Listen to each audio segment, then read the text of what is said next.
I clutched the small jade butterfly pin to my chest as I watched the color drain from my daughter Vanessa's face. Beside her, my son-in-law Greg shifted uncomfortably in his chair, while my son Phillip nearly knocked over his coffee mug. None of them could quite meet my eyes as Attorney Collins finished explaining the property deed and trust documents spread across my dining room table, the same table where I'd served Sunday dinners for 35 years. As you can see, Attorney Collins continued, her voice calm but carrying a note of satisfaction. The house at 247 Sycamore Lane is not, in fact, part of your mother's estate that you're attempting to manage. The property was transferred into an irrevocable trust 15 years ago, with Mrs. Harriet Chen as the primary beneficiary and trustee. "That's impossible!" Phillip finally sputtered, looking at me as though I'd suddenly transformed into a stranger before his eyes. Dad would never have done something like that without telling us. Little did he know that it had been his father's idea all along. Before we jump back in, tell us where you're tuning in from, and if this story touches you, make sure you're subscribed, because tomorrow I've saved something extra special for you. I suppose I should start from the beginning. My name is Harriet Chen, and I turned 76 last April. My husband Michael passed away 5 years ago after 48 years of marriage that gave us 3 children. Phillip, Vanessa, and our youngest, Rose, who lives across the country in Oregon. Michael had been a successful architect, and I'd worked as an elementary school principal until my retirement 15 years ago. We'd built a comfortable life in our craftsman-style home in the quiet neighborhood of Westridge, where we'd raised our family and created countless memories. The trouble began about 8 months after Michael's passing. I'd been managing quite well on my own, maintaining our home, tending to my garden, participating in my book club, and volunteering at the community library twice a week. Was I occasionally forgetful? Perhaps. Who isn't at my age? Did I sometimes struggle with the technology that seems to change overnight? Certainly. But I was independent, capable, and most importantly, happy in the home that held the echoes of my life with Michael. Then I fell. It wasn't dramatic, just a simple trip over an uneven sidewalk while carrying groceries. The resulting fractured wrist required surgery and 6 weeks of limited mobility. That's when Vanessa and Phillip began exchanging those looks. I came to dread, concerned glances laden with unspoken assessments of my capabilities. "Mom," Vanessa said during one of her increasingly frequent visits, "Greg and I have been thinking, maybe this house is too much for you now. All these stairs, the big yard to maintain. Wouldn't you prefer something simpler?" "This house suits me perfectly," I'd replied, adjusting the sling on my arm. "Once my wrist heals, everything will be back to normal." But the conversations continued, growing more persistent. Phillip began bringing brochures from retirement communities that looked suspiciously like nursing homes to me. Vanessa started accompanying me to doctor appointments, speaking over me as though I'd suddenly lost the ability to describe my own symptoms. "Mom's been having some memory issues," she'd tell my bewildered doctor, who had just finished having a perfectly coherent conversation with me about my wrist recovery. I reached for the jade butterfly pin that now rested on my nightstand, running my fingers over its smooth surface. Michael had given it to me on our 30th anniversary, having it custom-made to match a butterfly we'd photographed on our first date at the Botanical Gardens. "Butterflies transform themselves completely," he'd said, pinning it to my dress collar. "Just like you transformed my life, Harriet." The pin had become my talisman, especially after Michael's death. Whenever I felt lost or overwhelmed, I would hold it and remember how he had always believed in my strength, even when I doubted myself. 3 months after my fall, I overheard Vanessa and Phillip talking in the kitchen while they thought I was napping in the sunroom. "Sunshine Meadows has an opening next month," Vanessa said, her voice hushed but audible. "They have a wonderful memory care unit if she eventually needs it." "What about the house?" Phillip asked. "The market in Westridge is hotter than ever. We could easily get $700,000 for it, maybe more with some updates." That would certainly help. With the costs of Sunshine Meadows, Vanessa replied. Plus, there would be plenty left to set aside for Liam and Sophia's college funds. I sat frozen in the sunroom, my half-finished crossword puzzle forgotten on my lap. They were planning to sell my home, my sanctuary, and use the proceeds for my grandchildren's education while relegating me to a facility with a memory care unit I didn't need. The following week, they arrived together on a Sunday afternoon, unusual enough to put me on alert. They brought my favorite dessert, lemon meringue pie from Josephine's Bakery downtown, another warning sign. My children only brought peace offerings when they wanted something.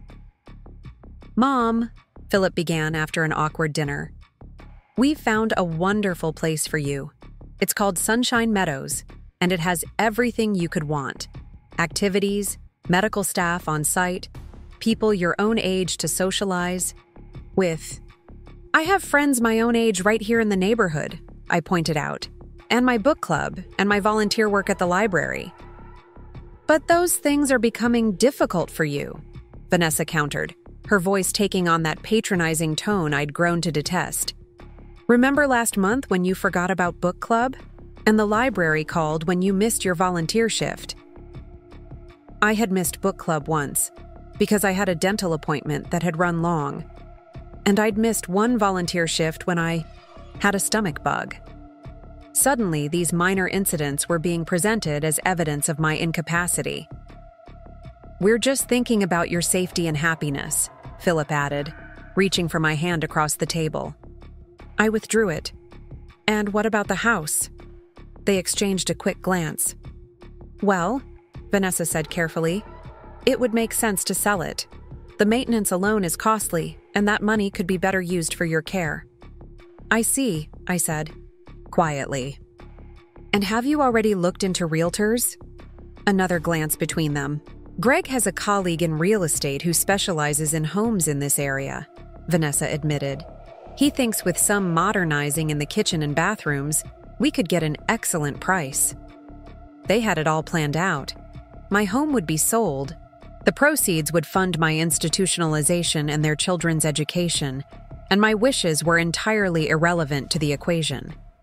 That night, after they left with promises to bring me brochures from Sunshine Meadows, I sat in Michael's study, a room I rarely entered since his passing.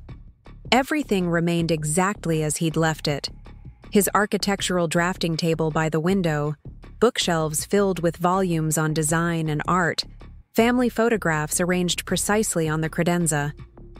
I opened the bottom drawer of his desk, removing a false bottom he'd installed decades ago, a hiding place known only to the two of us. Inside lay a sealed envelope with my name written in Michael's distinctive architect's handwriting, along with a small leather-bound notebook. The envelope contained instructions he'd left for me to be opened after his death. I'd read them shortly after the funeral, but hadn't felt ready to act on them until now. Harriet, he'd written, if you're reading this, I'm gone, and you're facing the future alone. You're stronger than you know, my butterfly. But our children may not recognize that strength. They will try to protect you, perhaps too much. When that day comes, call Marcus Collins at Collins Legal Associates. Everything is arranged. Marcus had been Michael's attorney for decades, handling his business affairs and our estate planning. Preparing and narrating this story took us a lot of time, so if you are enjoying it, subscribe to our channel. It means a lot to us. Now back to the story. More importantly, he had been Michael's friend, one of the few people who understood how Michael's mind worked.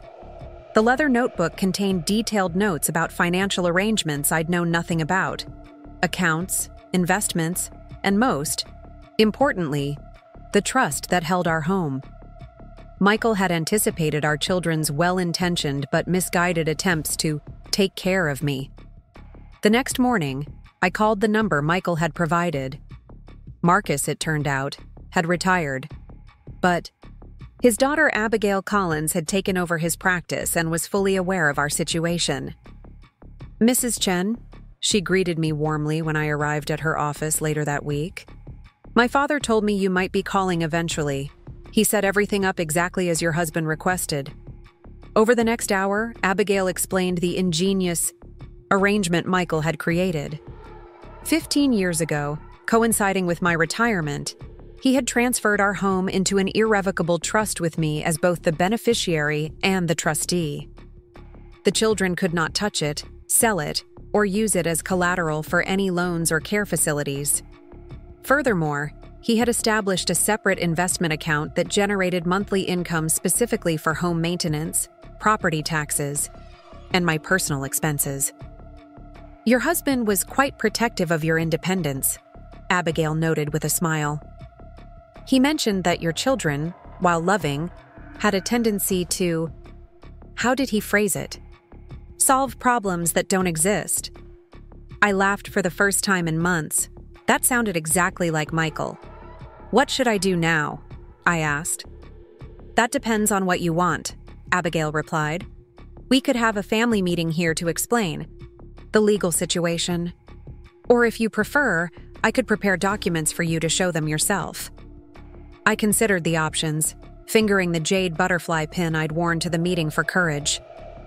I think a meeting would be best, I decided, but not at your office. At my home, the home they're so eager to sell out from under me. Abigail's smile widened. I like your style, Mrs. Chen. Shall we say Sunday at 2? Family gatherings seem appropriate for such discussions.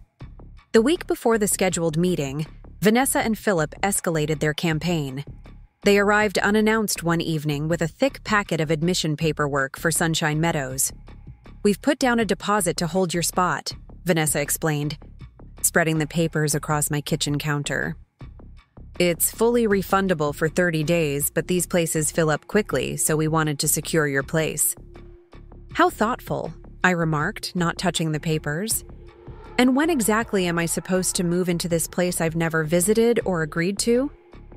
We've scheduled a tour for next Tuesday, Phillip said, ignoring my sarcasm.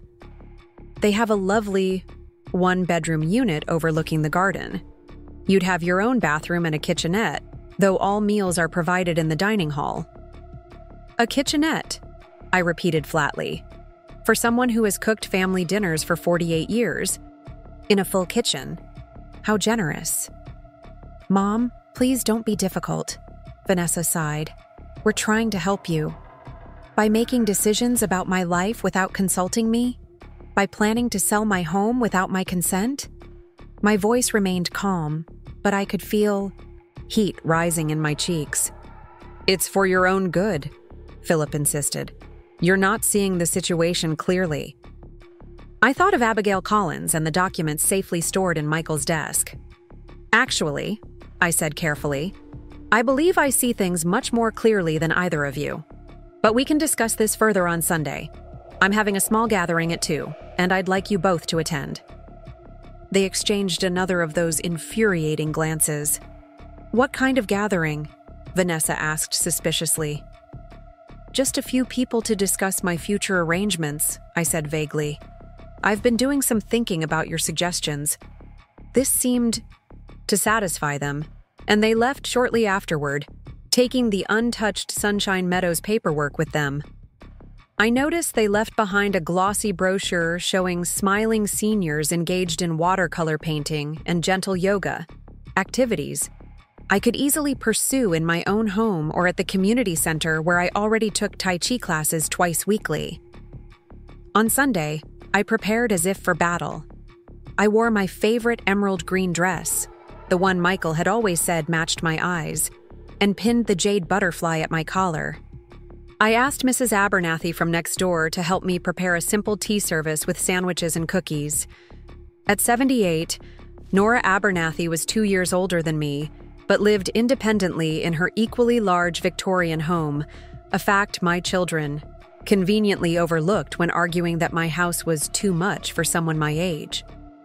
Vanessa and Phillip arrived first, both looking pleased with my apparent acceptance of their plans. Greg followed shortly after, carrying a bottle of champagne. To celebrate your new chapter, he explained with a salesman's smile that never reached his eyes. At precisely 2 ka, the doorbell rang again. I opened the door to Abigail Collins, immaculate in a tailored navy suit, carrying a leather portfolio. "Right on time," I said, ushering her in. "Please come meet my family." The confusion on my children's faces as I introduced Abigail as my attorney was almost comical. "Attorney?" Phillip repeated. "Mom, why do you need an attorney?" "Perhaps we should all sit down," I suggested, leading everyone to the dining room where Mrs. Abernathy had arranged the tea service. "Abigail has some information that affects the plans you've been making." And that was when Abigail methodically explained that the house they'd been planning to sell was not, in fact, theirs to sell. That their father, far from being oblivious to their tendencies, had anticipated them with remarkable precision. That I was not only the owner of my home, but the trustee of a financial arrangement specifically designed to ensure my continued independence. "This is ridiculous," Phillip finally sputtered after Abigail finished her explanation. "Dad would never have done something like this behind our backs." "He didn't do it behind your backs," I corrected gently. "He did it behind mine. It was meant to be a surprise for me if the need ever arose, and clearly, it has." "But what about Sunshine Meadows?" Vanessa asked, looking genuinely confused. "We've already paid the deposit." "I'm sure they'll refund it," I replied. "As you said, they have a 30-day cancellation policy." "Mrs. Chen has no intention of moving to an assisted living facility at this time," Abigail added professionally. "And as these documents clearly state, the proceeds from any eventual sale of this property, should Mrs. Chen decide to sell, are designated to remain in the trust for her exclusive benefit. So we've been wasting our time trying to help." "You?" Vanessa's voice took on the injured tone she'd perfected since childhood. "No," I said, softer now.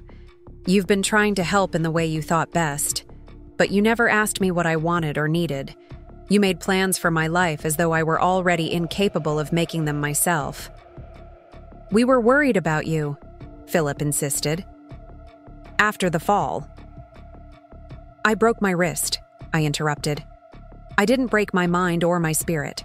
One accident doesn't invalidate 76 years of competent living." Greg, who had remained silent throughout most of the exchange, finally spoke up. "What happens now?" It was a good question, the first helpful one anyone had asked in months. "Now," I said, reaching for the teapot to refill cups that had been forgotten during Abigail's revelation. "We start over.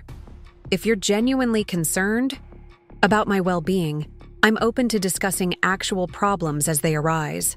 Perhaps a medical alert system for emergencies. Maybe help with the heavier yard work. But my home remains my home, and my decisions remain my decisions."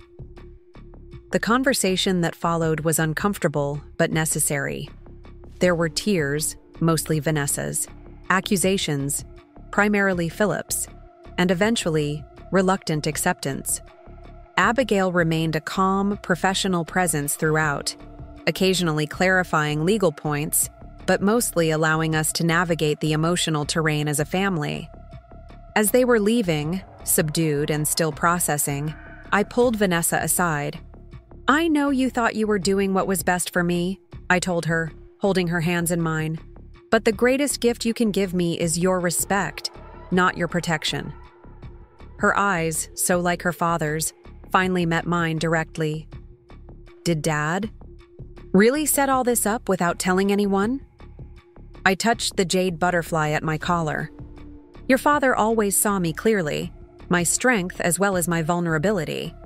He wanted to make sure everyone else would see it too, even when I couldn't see it myself." In the days following the meeting, there was a tense silence from my children.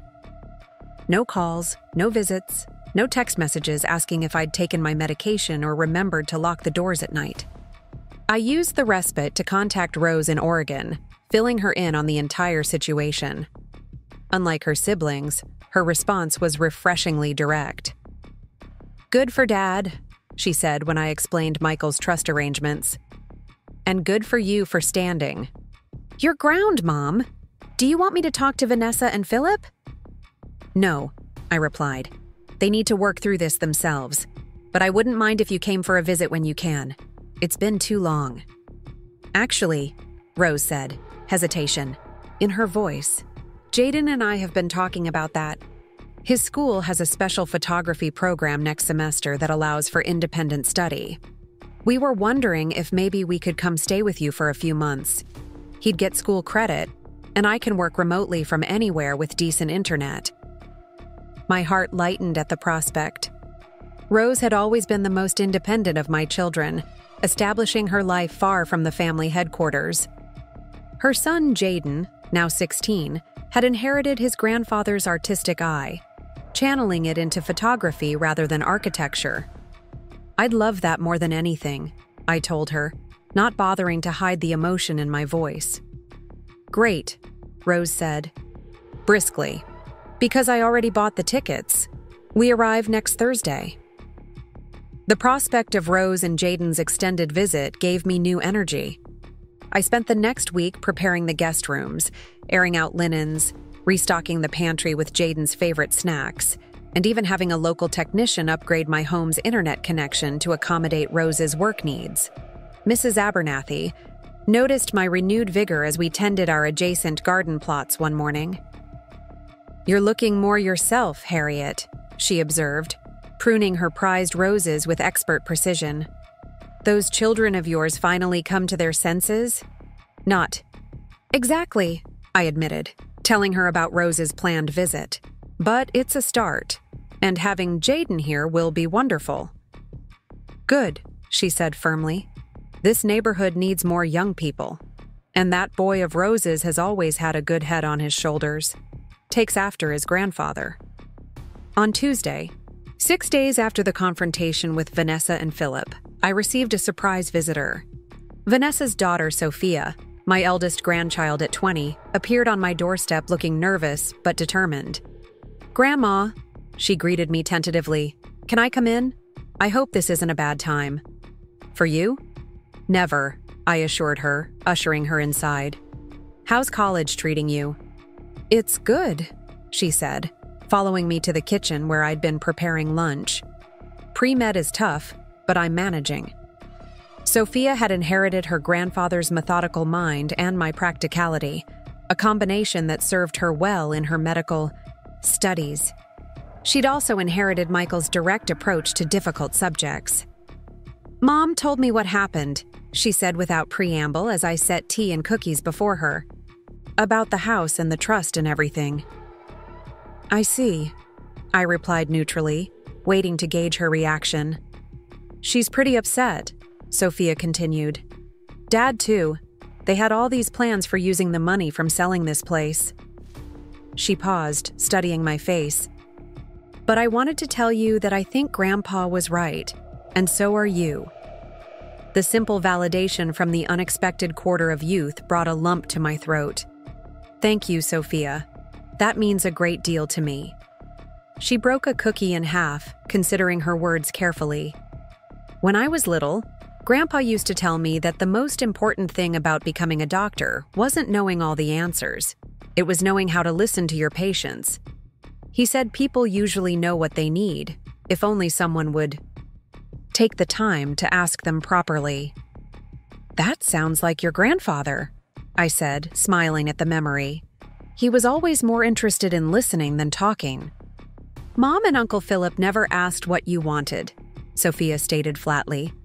"They decided what was best for you without consulting the expert on your own life, you." "Medical school is teaching you well," I observed, impressed by her insight. "Actually, Grandpa taught me that," she corrected. "Mom's mad now, but she'll get over it.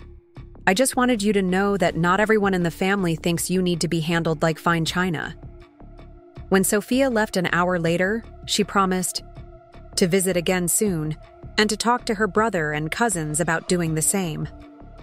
The divide my stand had created wasn't just between me and my children, I realized, but potentially between generations. I didn't want my relationship with Vanessa and Phillip to damage the extended family bonds. Somehow, we needed to find a way forward that respected my autonomy while preserving family connections. 2 days later, there was another unexpected development. As I returned from my weekly volunteer shift at the library, I found Phillip waiting on my front porch, looking uncharacteristically humble. "Mom," he greeted me, rising from the porch swing Michael had built decades ago. "I was hoping we could talk." I opened the door and invited him in, curious about what had prompted this visit after a week of silence. In the kitchen, as I prepared coffee, he cleared his throat several times as if struggling to begin. "I got a call from Dad's old partner, Jim Preston," he finally said. "He asked to meet for lunch yesterday. I assumed it was about some of Dad's old projects, maybe some archival materials he was looking for." I nodded, remembering Jim well. He and Michael had co-founded their architectural firm straight out of graduate school, building it into one of the most respected boutique firms in the region before selling it to a larger company when they were in their 60s. "But that's not what he wanted to talk about," Phillip continued. "He wanted to talk about you and about Dad's trust arrangement." Jim knew about the trust? This surprised me. Michael had kept the details private, even from me. Apparently, Dad consulted him when he was setting it up, Phillip said. Jim helped design the false bottom in that desk drawer, too. He said Dad was absolutely determined that you would never lose your home or your independence as long as he could help it. I sat down across from him, my coffee forgotten. "What else did Jim tell you?" "He told me about how Dad watched his own mother lose everything after his father died," Phillip said quietly. "How the family home was sold by his older brother, who thought a small apartment would be more suitable for a widow. How she wilted away in that tiny space, separated from her garden and her memories. This was a part of Michael's family history I knew well, but had never discussed with our children. Michael had been 20 when his father died suddenly of a stroke. His mother, a vibrant, creative woman, had been relegated to a single-bedroom apartment while the family home was sold against her wishes. She had died less than 2 years later, a shadow of her former self. Dad made Jim promise that if anything like this ever started happening, he would intervene, Phillip continued. Jim has been keeping tabs on us all these years, waiting to see if Dad's concerns would materialize. He looked down at his hands. And they did. I acted exactly as Dad feared I would. "You were trying to help," I offered, though the words sounded hollow even to me. "Was I?"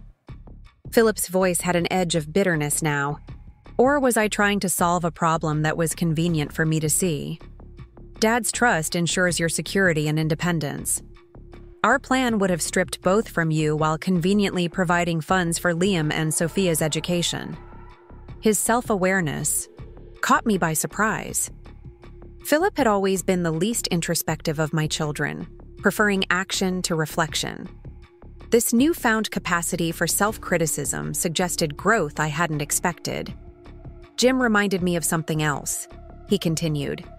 Dad used to say that good architecture creates spaces where people can be their best selves. This house, the way he designed it, the memories we created here, it's where you're your best self, Mom. I lost sight of that. I reached across the table and took his hand. "Thank you for telling me this, Phillip. It couldn't have been easy." "I'm sorry," he said simply, "and I'm going to do better. Starting with canceling that deposit at Sunshine Meadows and finding more appropriate ways to support you." Over the next few days, a fragile peace began to establish itself. Vanessa called, her voice still strained but making an effort. She asked if she could bring the grandchildren for Sunday dinner, a tradition that had lapsed in recent months as their concern for me had intensified. I agreed readily, looking forward to filling my dining room with family again. Meanwhile, Rose and Jaden arrived with minimal fanfare but maximum impact. Jaden, at 16, was in that wonderful stage of adolescence where enthusiasm occasionally broke through the carefully cultivated facade of cool indifference. He took one look at Michael's study and claimed it immediately as his photography headquarters. setting up his laptop and digital editing equipment on the drafting table with a reverence that would have pleased his grandfather immensely. "Is it okay if I use this space, Grandma?" he asked, suddenly uncertain. I know it was Grandpa's. "Your grandfather would be delighted," I assured him. "He always said spaces should be lived in, not preserved like museums." Rose settled into the guest room that had always been hers, unpacking her remote work setup with the efficiency of someone accustomed to creating office spaces wherever she went.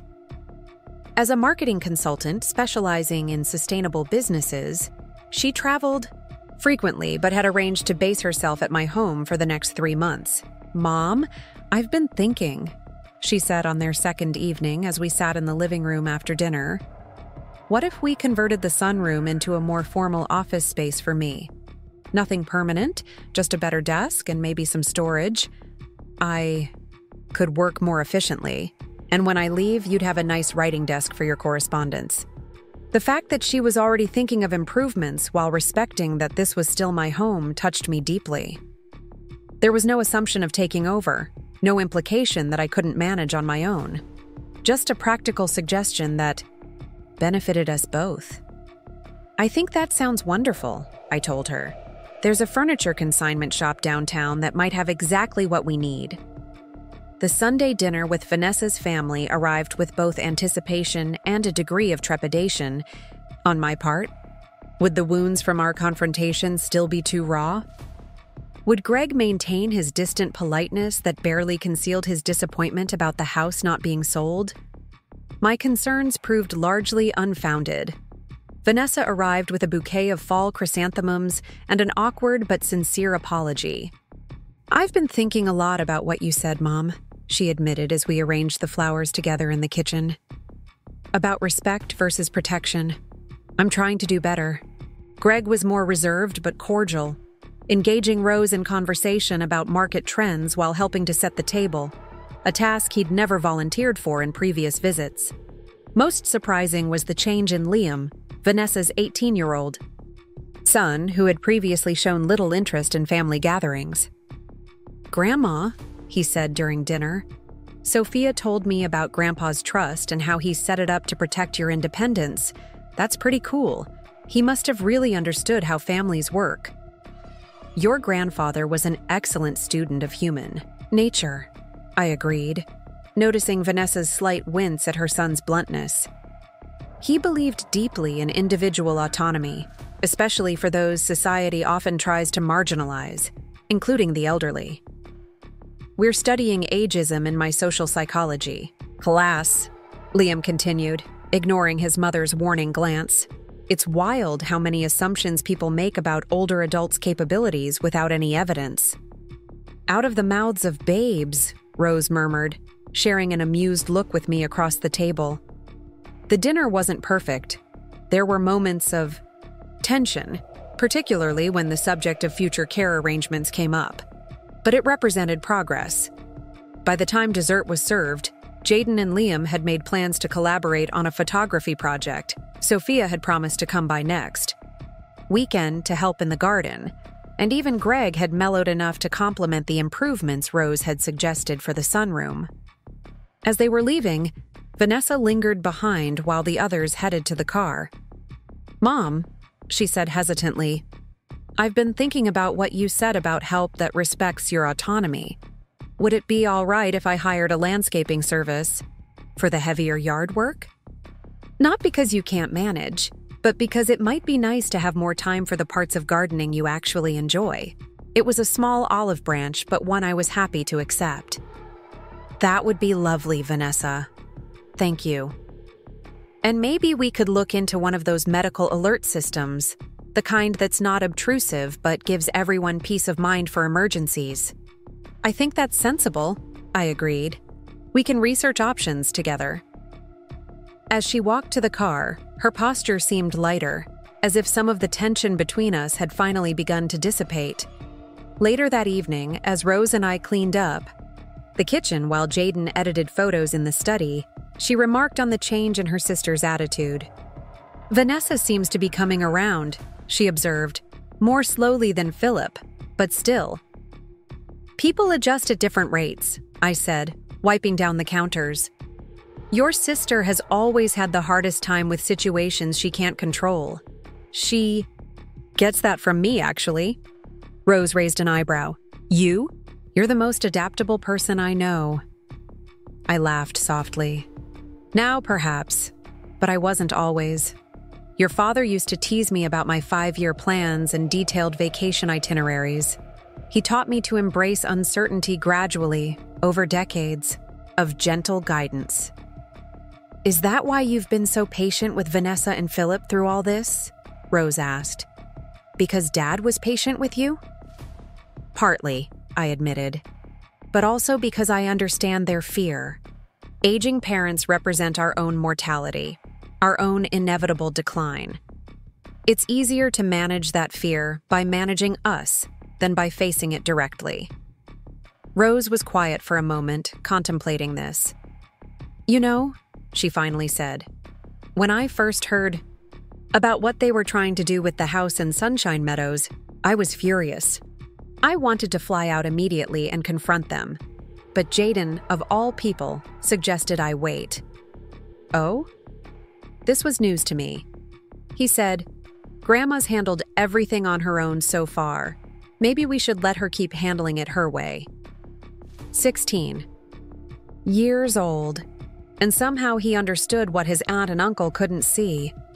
That you're still perfectly capable of managing your own life. I smiled, thinking of my thoughtful grandson. The young often see more clearly than those in the middle, I think. They haven't yet accumulated the fears and responsibilities that can cloud our vision. That night, as I prepared for bed, I took the jade butterfly pin from my jewelry box and studied it in the soft lamplight. Michael had seen so clearly what our children might do, had prepared so carefully to protect me from their well-intentioned interference.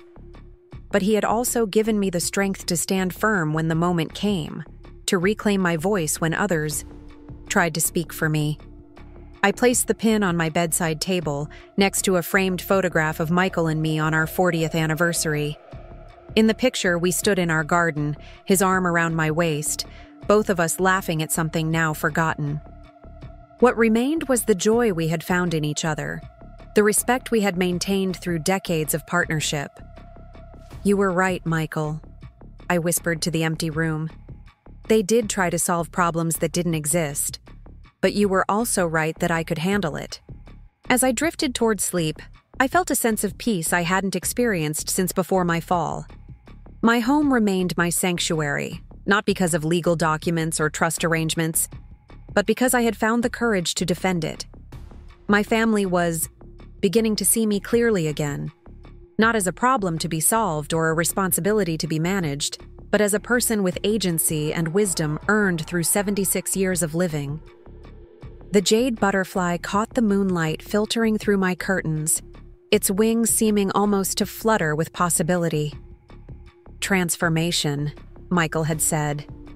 Like a butterfly emerging from its chrysalis, I too had emerged from this challenge stronger and more fully myself than before. In the weeks that followed our family confrontation, a fragile new dynamic began to emerge. Vanessa's weekly visits resumed, though with a noticeably different tone. Gone were the patronizing suggestions about simplifying my life or the thinly veiled assessments of my capabilities. Instead, she arrived with questions rather than directives. Mom, do you think you might like some help with the heavy garden work? She asked one Saturday morning as we sat drinking tea on the back porch. Not because you can't handle it, but because it might free you up for the parts of gardening you actually enjoy. I considered her offer, appreciating the careful way she had phrased it. That might be nice, I admitted. The spring turning of the soil has become more challenging these past few years. I could arrange for the landscaping service that... Does our yard to come by every other week? She suggested. Just for the heavy lifting. You'd still be in charge of what gets planted where. It was a small concession, but an important one. Both her acknowledgement of my continuing authority over my own domain and my recognition that accepting appropriate help didn't diminish my independence. Phillip's approach to reconciliation took a different form. One Tuesday morning, he appeared on my doorstep with his toolbox and a determined expression. "The gutter on the east side of the house is sagging," he announced without preamble. "I noticed it last time I was here. I thought I'd fix it for you." I stepped aside to let him in, hiding a smile. Phillip had always been a man of action rather than words. This was his version of an apology, offered in labor rather than language. "That would be helpful," I said. "I'll make some lemonade while you work." As he climbed the ladder to examine the gutter, I found myself reflecting on the patterns we'd established over decades of family life. Vanessa had always sought validation through words, needing explicit approval for her efforts. Phillip, by contrast, communicated through actions, showing love through practical assistance. I had raised them both, yet they had developed such different approaches to expressing care. Rose, meanwhile, had settled comfortably into the rhythm of my household. Her presence was neither intrusive nor controlling, but companionable. We prepared meals together, watched evening mystery shows, and maintained our separate daily routines, with easy coordination. Jaden moved between adolescent self-absorption and surprising moments of connection, often emerging from Michael's study, now his photography headquarters, to show me his latest projects. "Grandma, check this out," he said one evening, laying a series of black and white prints on the kitchen table. "I've been photographing all the architectural details Grandpa designed in this house. Look at the way the light hits this staircase, railing at different times of day." I examined the photographs, struck by how he had captured something essential about Michael's design philosophy, the way he had created spaces that changed character with the shifting light, revealing new aspects of themselves as the day progressed. "Your grandfather would be so proud," I told him, genuinely moved. He always said a well-designed home should feel different in morning light than evening shadow. "I never really knew him," Jaden said quietly. "I was only 9 when he died. But being in his study, seeing the house through my camera, it's like getting to know him after all this time." His insight caught me off guard. In focusing on my own grief and adjustment after Michael's death, I hadn't fully considered how his passing affected our grandchildren, especially those too young to have formed complete memories of him. "Would you like to hear some stories about your grandfather?" I offered. "The kind that don't make it into family albums?" Jaden's eyes lit up. "Like what?" "Like how he once built an entire dollhouse for your mother because the store-bought one wasn't architecturally accurate, or how he proposed to me twice because he was so nervous the first time that I couldn't understand what he was asking." That evening began a new tradition. After dinner, Jaden would select one of Michael's possessions from the study, a drafting tool, a book, a souvenir from our travels, and I would share the story behind it. Rose often joined us, sometimes adding her own childhood memories or asking questions about aspects of her father's life she hadn't known. Through these storytelling sessions, Michael's presence seemed to re-enter our home in a new way, not as a ghost or a painful absence, but as a continuing influence, his values and visions still shaping our interactions. One evening, as Jaden examined Michael's collection of architectural models, he asked, "Grandma, did you ever feel like Grandpa overshadowed you? Like, he was this successful architect with all these achievements, and people might have seen you as just Michael Chen's wife?" The question, asked with teenage directness, struck at something I hadn't articulated even to myself. "Sometimes," I admitted. Early in our marriage, at professional events, people would often speak to him and around me, assuming I couldn't contribute to discussions about design or business. "That must have sucked," Jaden said with characteristic bluntness. I laughed. "It did, rather. But your grandfather had a way of redirecting those conversations. He'd say things like, 'Harriet's perspective on this would be valuable. Her background in education gives her insights I often miss.' Or he made space for me even in rooms that wanted to exclude me." "Is that why he set up that trust thing?" Jaden asked. "To make sure your voice couldn't be ignored after he was gone?" I think so, I said slowly, considering this new perspective. The trust wasn't just about the house or money.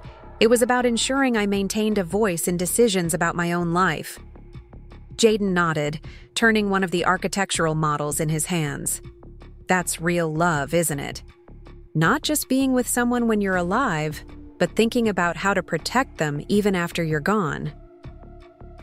Out of the mouths of babes, indeed. As April turned to May, another unexpected development emerged. Vanessa called one Thursday afternoon, her voice carrying an unusual note of hesitation. "Mom, I have something to discuss with you," she began. "It's about our living situation." My guard immediately went up, conditioned by months of discussions that were actually thinly veiled attempts to relocate me. "What about it?" I asked cautiously. "Greg and I are thinking of selling our house," she said. "The kids are both in college now, and 5 bedrooms is really more than we need. The property taxes and maintenance are becoming difficult to justify." The irony of her using the same arguments she had deployed against me was not lost on either of us. There was a pause, and then we both began to laugh. "I sound exactly like I did when I was trying to convince you to sell your place, don't I?" she acknowledged. "The resemblance is striking," I agreed, relieved by her self-awareness. "The thing is," she continued, "we've been looking at condominiums in Westview Village." "That's only about 15 minutes from here," I noted. "Yes," she said. "I've been thinking a lot about priorities since everything that happened. Being closer to you seems more important than having rooms we never use." Her admission touched me deeply. After all the conflict and hurt, this represented a genuine shift in perspective, a recognition of relationship over real estate, of connection over convenience. "I think that sounds wonderful," I told her sincerely. "And selfishly, I'd love having you closer." "There's something else," Vanessa added, her voice taking on a familiar nervous quality that usually preceded a difficult request. "One of the units we're considering has a separate guest cottage on the property. It's small but charming, 1 bedroom, a full kitchen, its own little garden space." "It sounds lovely," I said, not yet seeing where this was heading. "We were thinking, if we purchased that particular unit, perhaps you might consider staying in the cottage when you visit us.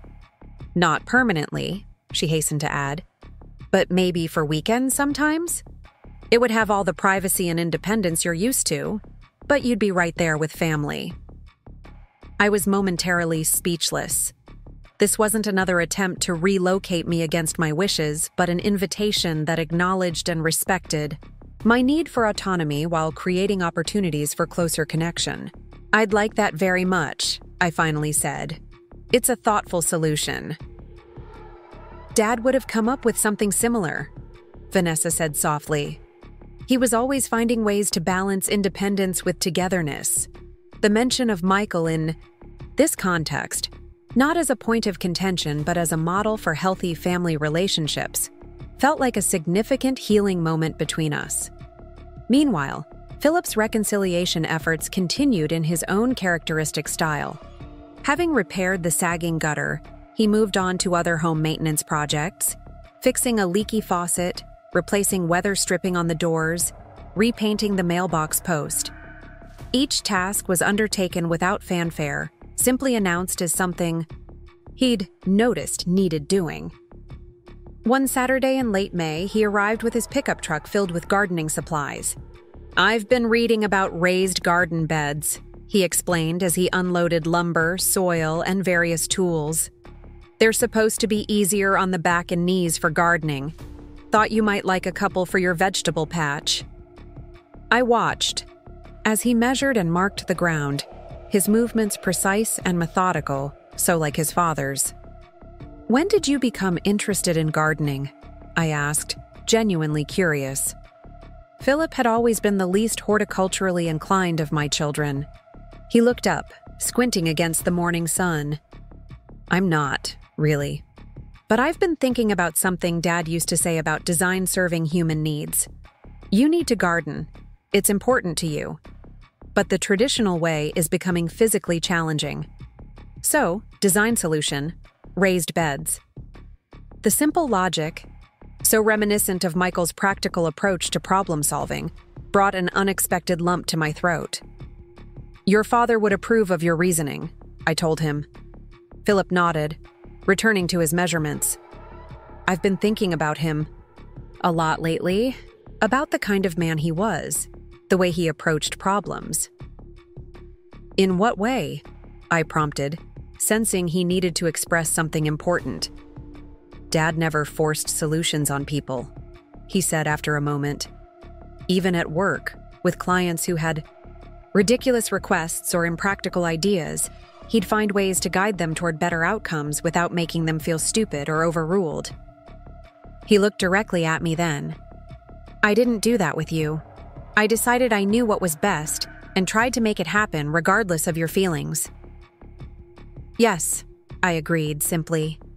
There was no point denying what we both knew to be true. I'm sorry for that, he said, the words coming out with difficulty. Apologies had never been Philip's strong suit. I'm trying to do better.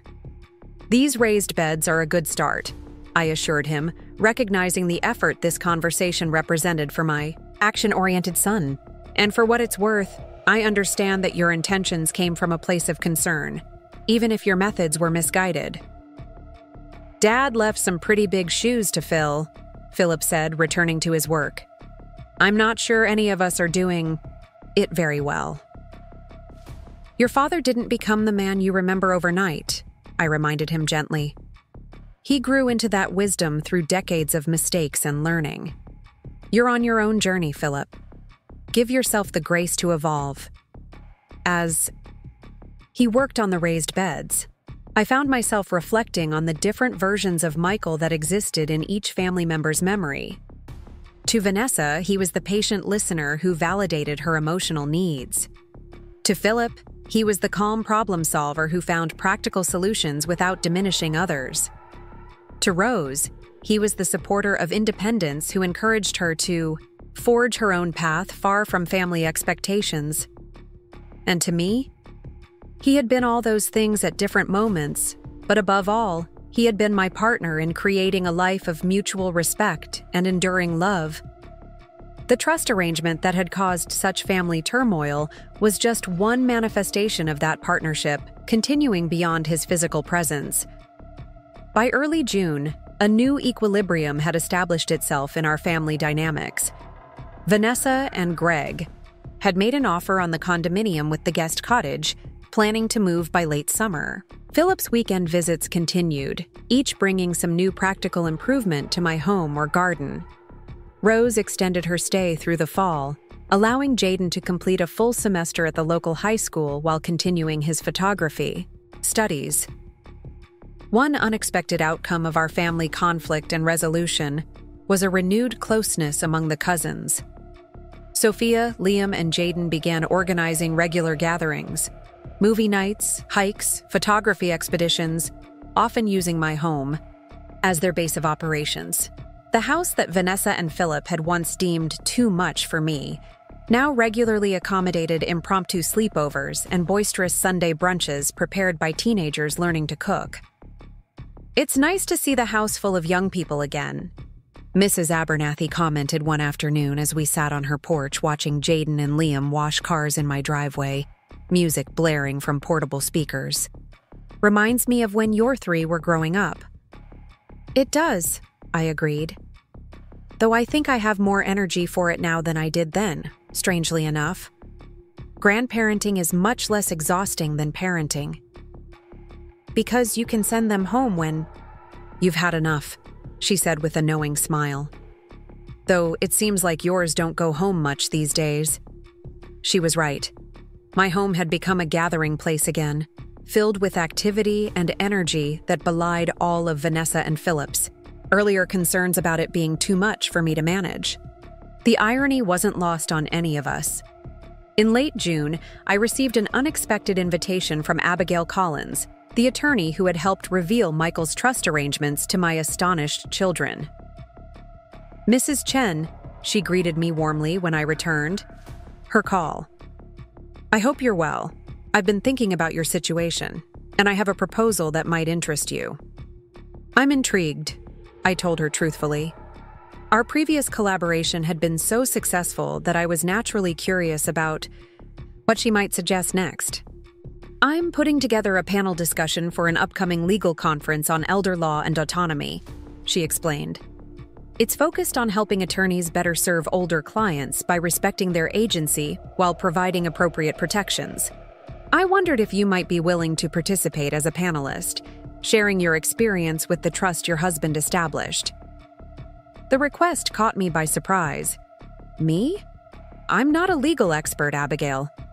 No, but you're an expert on what it feels like to have others try to make decisions for you, she pointed out. That perspective is invaluable to attorneys who draft these instruments. We focus so much on the technical aspects that we sometimes lose sight of the human experience behind them.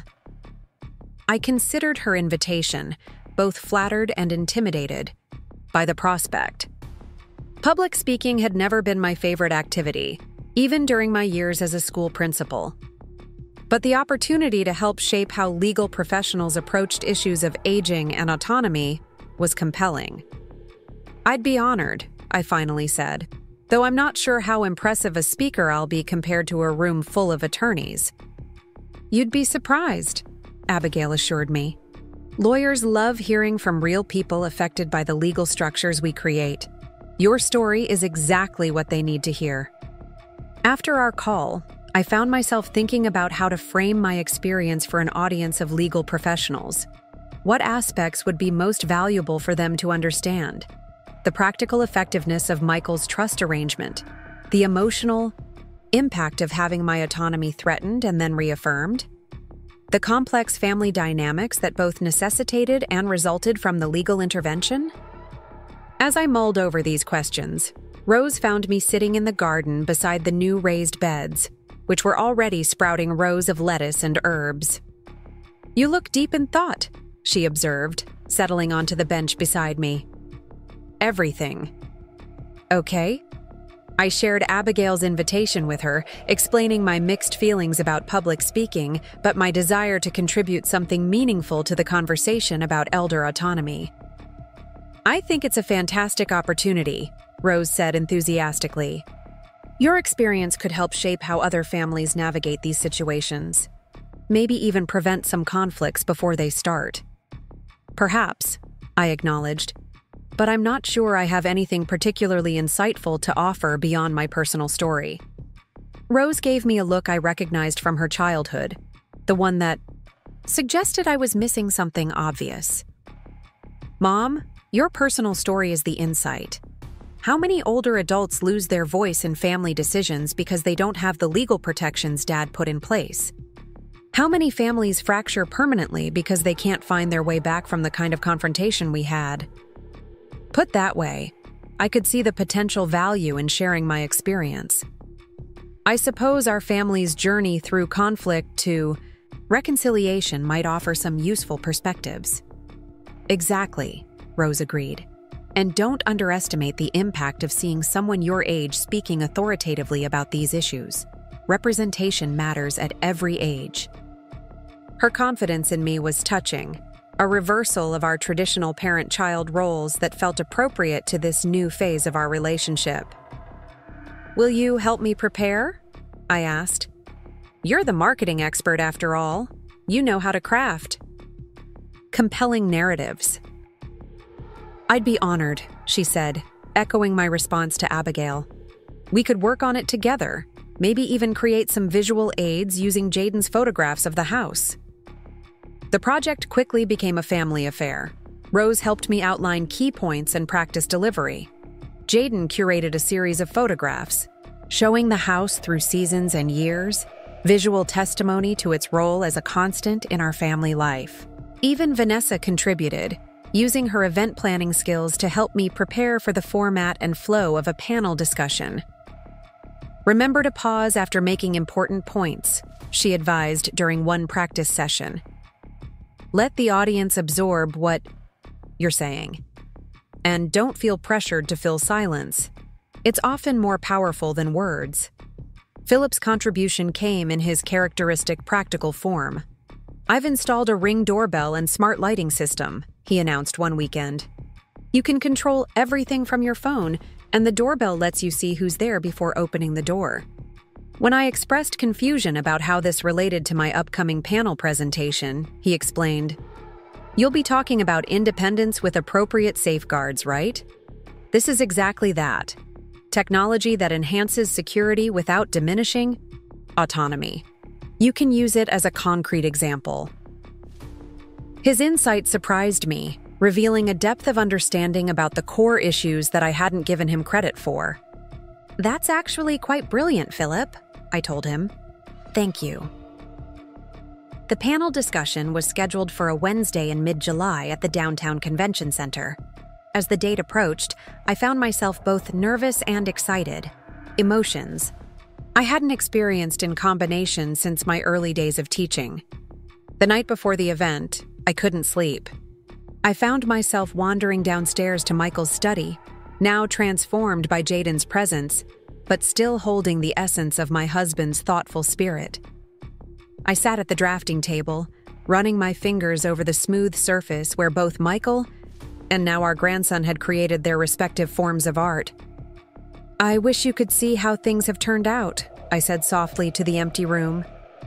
"How your foresight protected me, but also how our family has grown through the conflict it initially caused." There was no answer, of course, but sitting in the space Michael had loved brought a sense of his presence that calmed my pre-presentation jitters. Whatever happened tomorrow, I would be speaking my truth. About aging with dignity, about family, tensions and reconciliations, about the delicate balance between protection and respect. The morning of the panel dawned clear and bright. Rose helped me select an outfit that struck the right balance between professional and approachable. A deep teal dress with a structured jacket, comfortable but elegant low heels, and of course, my jade butterfly pin at the lapel. Vanessa arrived early to drive me downtown. Phillip called with last-minute encouragement, and Jaden presented me with a printed collection of his photographs to share with the other panelists if appropriate. "You look amazing, Grandma," he said as I prepared to leave. "Like a total badass older lady who won't take crap from anyone." I laughed at his teenage phrasing but appreciated the sentiment behind it. "Thank you, Jaden. That's precisely the image I'm aiming for." The convention center ballroom was larger than I'd anticipated, already half filled with attorneys and legal professionals when I arrived. Abigail met me at the entrance, elegant in a charcoal suit, and escorted me to the speaker preparation room where I would meet the other panelists. "We have a judge who specializes in probate and guardianship cases, a geriatric social worker, and a bioethicist joining us," she explained. "Your perspective as someone who has lived through these issues will be invaluable." As we entered the room, I took a deep breath, touching the jade butterfly at my lapel for courage. Michael had given me this talisman to remind me of transformation, of emergence into new phases of being. Today I would transform again, from a woman who had defended her own autonomy to one who might help others do the same. I thought of the long journey from that painful conversation where I overheard my children planning to sell my home and place me in Sunshine Meadows, through the revelation of Michael's protective trust, the family confrontation, and the gradual healing that followed. Each step had required courage, boundaries, and ultimately forgiveness, on all sides. The trust had protected my home and financial independence, yes. But the real victory had been in finding my voice again, in requiring my adult children to see me as a person with agency, rather than a problem to be managed. That was Michael's true gift to me. Not the legal document itself, but the confidence to stand firm when it mattered most. As Abigail introduced me to the other panelists, I felt a deep sense of purpose. My story, our family's story, might help others navigate the complex terrain of aging with dignity. The jade butterfly seemed to warm against my chest, a reminder that transformation continues throughout life. That emergence into new ways of being never truly ends. "Are you ready, Mrs. Chen?" Abigail asked as the moderator signaled that we would be starting in 5 minutes. I smiled, thinking of all that had brought me to this moment. Michael's foresight, my children's eventual understanding, and my own discovered strength. "Yes," I said confidently. "I'm ready." The panel discussion at the downtown convention center proved to be a turning point I never anticipated. What began as a simple sharing of my experience evolved into something much more significant, both for me personally and, surprisingly, for others facing similar situations. The moderator, a distinguished law professor with silver hair and kind eyes, began by introducing each panelist. When my turn came, she described me simply as Harriet Chen, whose personal experience with family property disputes and elder autonomy provides our most important perspective today. I had feared being intimidated by the audience of legal professionals, but as I began to speak, I found myself drawing on decades of experience as an elementary school principal. I had spent my career commanding attention in rooms full of distracted children, skeptical parents, and sometimes resistant teachers. This room of attorneys seemed almost easy by comparison. "My late husband Michael was an architect," I began, my voice steady. "He designed homes that balanced beauty with functionality, spaces that protected their inhabitants while allowing them to flourish. As it turns out, he also designed a legal framework with exactly the same purpose, to protect me while allowing me to flourish." For the next 15 minutes, I shared our family's journey, the well-intentioned but misguided attempts by my children to manage my aging, the discovery of Michael's trust arrangement, and most importantly, the difficult but ultimately healing process of reestablishing my autonomy within our family dynamic. The legal documents were essential, I told the attentive audience. Without that irrevocable trust, I might well be sitting in a one-bedroom unit at Sunshine Meadows right now, my home of 48 years sold to fund my care and my grandchildren's education. But the documents alone weren't enough. They provided the foundation, but rebuilding authentic family relationships required something more: courage on my part to stand firm, and willingness on my children's part to see me as I truly am, not as they feared I might become. When the formal presentations concluded, the question and answer session revealed how deeply my story had resonated. Hands shot up across the room, with questions ranging from technical legal inquiries to deeply personal reflections. "Mrs. Chen," asked a young attorney in the third row, "given your experience, what advice would you offer to someone in my position who's drafting estate documents for clients with adult children?" I considered carefully before responding. "Include the older adults fully in the planning process, even if it takes longer or seems more complicated. Help them think through not just the financial aspects, but the emotional implications of different arrangements. And perhaps most importantly, encourage open conversations with family members before crisis points arise." Another question came from an older gentleman near the back. "I'm in a situation similar to what yours might have been without that trust. My children have already moved me to an assisted living facility and sold my home. Is it too late for me?" His question pierced my heart, reminding me how fortunate I had been. I leaned toward the microphone, making sure to meet his eyes directly. "It's never too late to reclaim your voice in family decisions. The circumstances may be different now, but meaningful autonomy can take many forms. Perhaps start by identifying specific aspects of your daily life where you can reassert control, then gradually expand from there." After the formal session ended, a line of people formed, waiting to speak with me personally. To my surprise, many were older adults who had attended specifically to hear perspectives on maintaining independence as they aged. Some brought their adult children with them, using the panel as a neutral context to begin difficult family conversations. "You articulated exactly what I've been trying to tell my daughter," one woman in her 80s confided, clutching my hand. "I'm writing down that line you said about breaking your wrist. not your mind or spirit. That's going on my refrigerator door." Abigail Collins observed the response with evident satisfaction. "I had a feeling your perspective would resonate," she told me as the crowd finally thinned. "Would you consider participating in some of our other outreach programs? There's a genuine need for voices like yours." I was about to respond when a tall man with familiar features approached, extending his hand. "Mrs. Chen, I'm David Fitzgerald, Marcus Collins's former partner. I worked with your husband on setting up your trust 15 years ago." "Mr. Fitzgerald?" I said, surprised. "Michael mentioned you often. You specialized in elder law before. It became a recognized specialty, as I recall." He smiled, pleased at being remembered.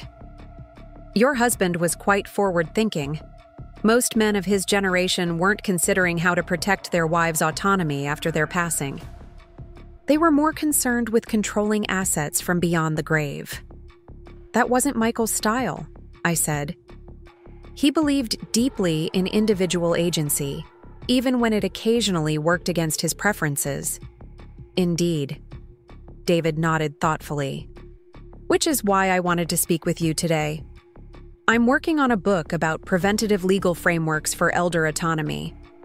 Your case exemplifies exactly the kind of proactive planning I'm advocating. Would you consider allowing me to include your story as a case study?" The request caught me off guard. "I'm not sure our family would want such personal details published," I hedged. "Of course, all names and identifying details would be changed," he assured me. "It's the structure of the arrangement and the family dynamics that matter for educational purposes, and I'd be happy to have you review anything before publication." I promised to consider his request, exchanging contact information before Vanessa appeared at my elbow, checking if I was ready to leave. The convention center had largely emptied by then, most attendees having departed for lunch or afternoon sessions. "How did it go?" she asked as we walked to her car. "You seem to have quite a line of people waiting to speak with you." "It was unexpectedly rewarding," I admitted. "I hadn't realized how many families struggle with these same issues, often without the legal protections your father put in place." Vanessa was quiet for a moment as she navigated out of the parking garage. "I've been thinking about that a lot lately," she finally said. "How lucky we were that Dad anticipated the exact mistake we ended up making." "Lucky indeed," I agreed, watching her profile as she drove.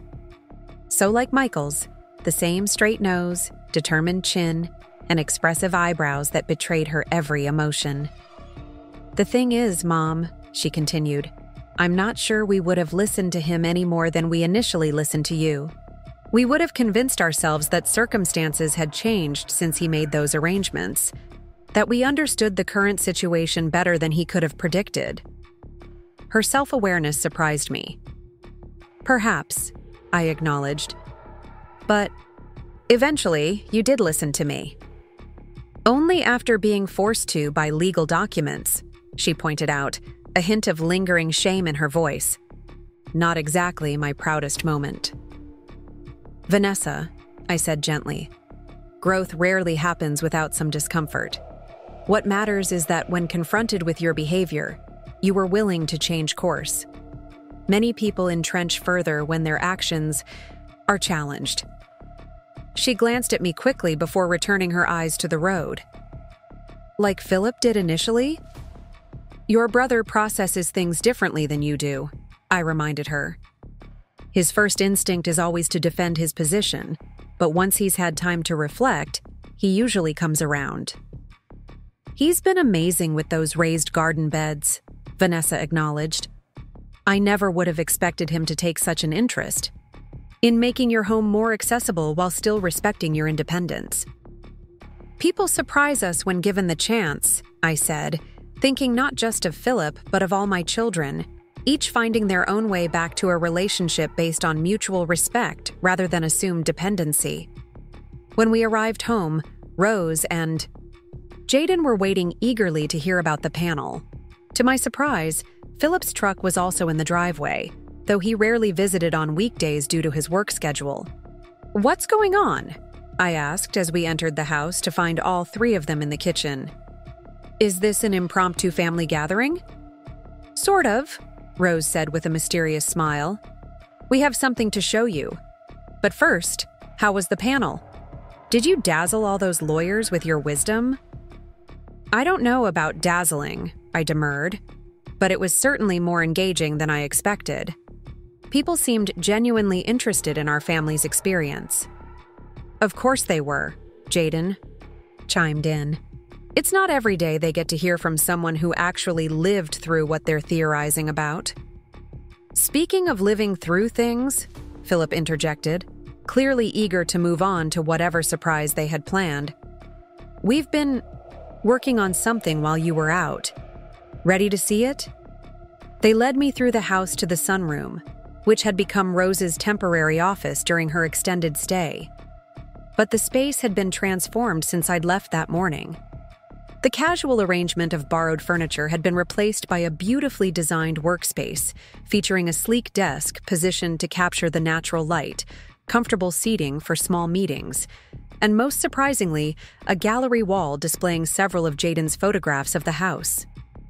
"What is all this?" I asked, taking in the thoughtfully arranged space.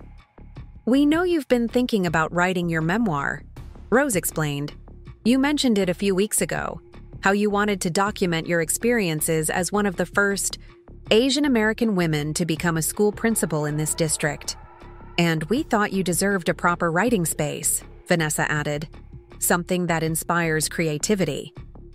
"The desk was Grandpa's from his first office," Phillip explained. "I found it in storage and refinished it. Rose thought you might like having a piece of Dad nearby while you work." I ran my hand over the smooth wood, recognizing it now as the desk where Michael had drafted his earliest designs, before his firm expanded and upgraded to more modern furniture. He had kept it in storage, unable to part with this symbol of his professional beginnings. "And I made these prints specially," Jaden said, pointing to the gallery wall. "They're all places in the house where the light does something cool, or where there's a detail Grandpa designed that most people wouldn't notice." The thoughtfulness of their collective gift moved me deeply. They had created not just a beautiful workspace, but one imbued with meaning, connecting my future creative endeavors with Michael's legacy and the home we had built together. "This is extraordinary," I said, emotion making my voice unsteady. "Thank you all." "There's one more thing," Rose said, opening a drawer in the desk to reveal a brand new laptop.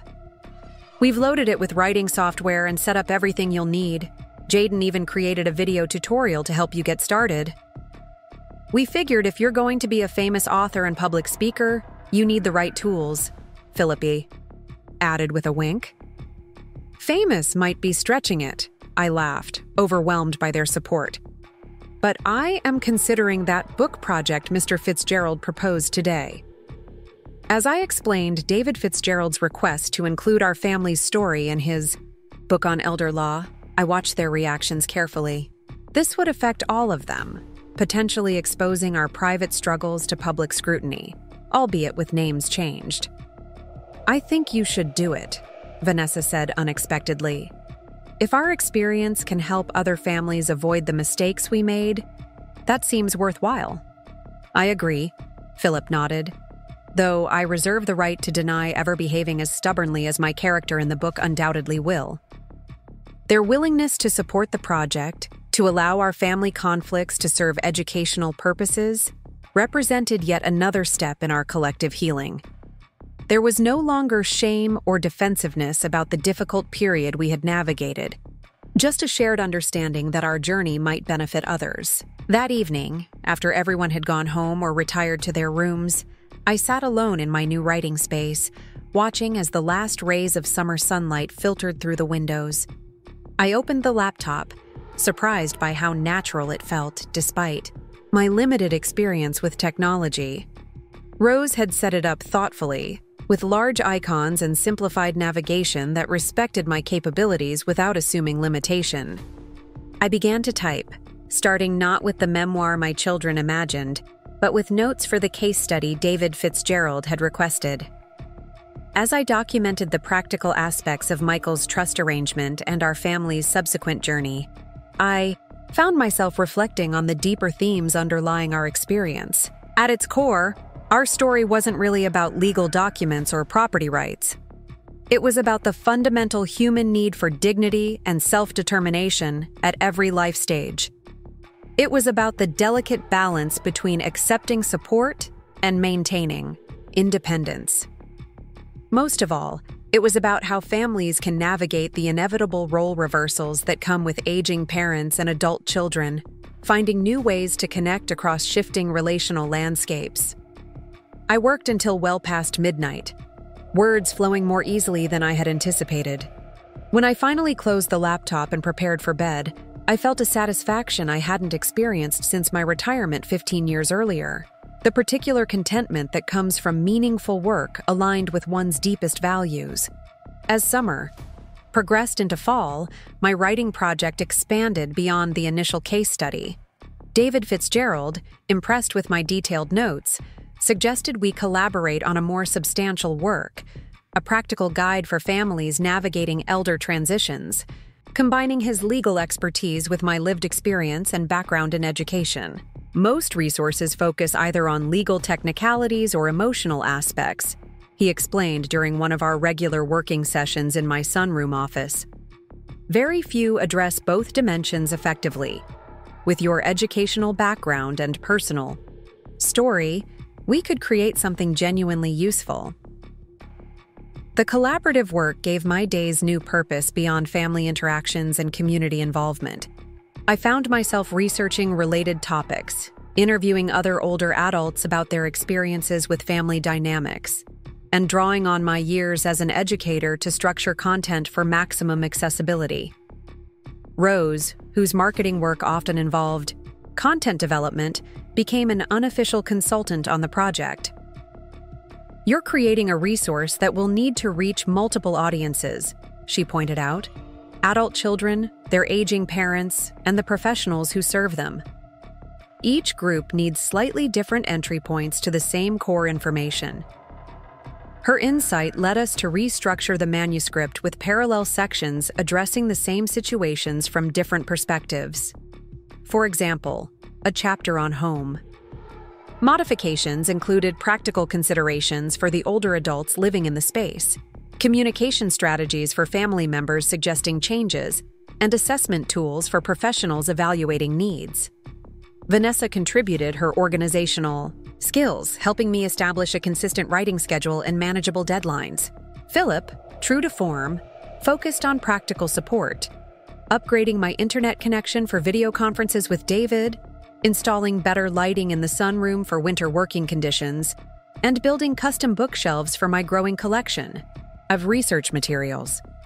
Even my grandchildren became involved. Jaden provided photographs for the manuscript. Sophia contributed insights from her medical training about healthcare advocacy. And Liam, now majoring in business, offered suggestions for making the financial sections more accessible to non-experts. What had begun as a simple case study was evolving into a genuine family project, healing old wounds through shared purpose. The irony wasn't lost on me. The very home that had been the source of our conflict was now the headquarters for a collaborative effort to help other families avoid similar struggles. By November, with the first draft of our manuscript nearly complete, another unexpected development emerged. Abigail Collins contacted me about an opportunity to address a state legislative committee considering updates to elder protection laws. They're reviewing statutes related to presumption of capacity and familial financial management, she explained. Your perspective as someone who successfully maintained autonomy with appropriate legal protections would be invaluable to the discussion. The invitation both honored and intimidated me. Addressing attorneys at a conference was one thing. Testifying before lawmakers was quite another. Yet the opportunity to potentially influence policy that would affect thousands of older adults was too important to decline out of mere nervousness. "I'd like to do it," I told Abigail, "but I'll need help preparing appropriately." "Of course," she assured me. "I'll guide you through the entire process." When I shared the news with my family that weekend during our now regular Sunday dinner, their reactions ranged from excited, Rose and Jaden, to concerned, Vanessa, to proudly supportive, Phillip. "Mom, this is a big deal," Vanessa said, her brow furrowed. "Legislative testimony is serious business. Are you sure you're up for the stress?" I smiled at her lingering protectiveness, so much gentler now, but still present. I managed a school with over 500 children and 60 staff members for nearly 3 decades, dear. I think I can handle a few legislators. Besides, Phillip added, Mom's become quite the public speaker these past few months.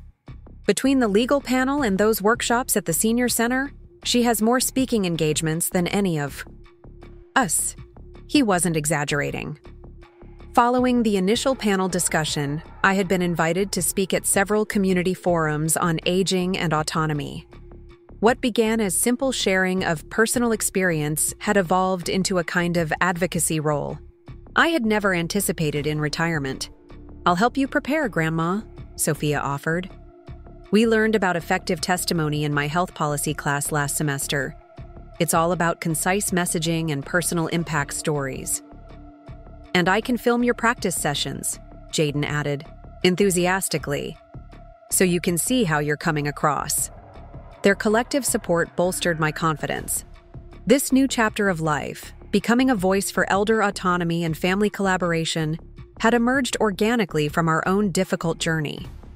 It felt right to use our experience to potentially improve outcomes for others. The legislative hearing was scheduled for early December, giving me several weeks to prepare. Abigail arranged for me to meet with her colleague who specialized in legislative advocacy, and Rose helped me craft a compelling 5-minute statement that balanced personal narrative with broader policy implications. "Remember," Sophia advised, "during one practice session, legislators hear from experts and lobbyists all day long. Your power is in your authentic lived experience. Don't try to sound like a lawyer or policy expert. Just be Harriet Chen, telling her truth." On the day of the hearing, I chose my outfit carefully.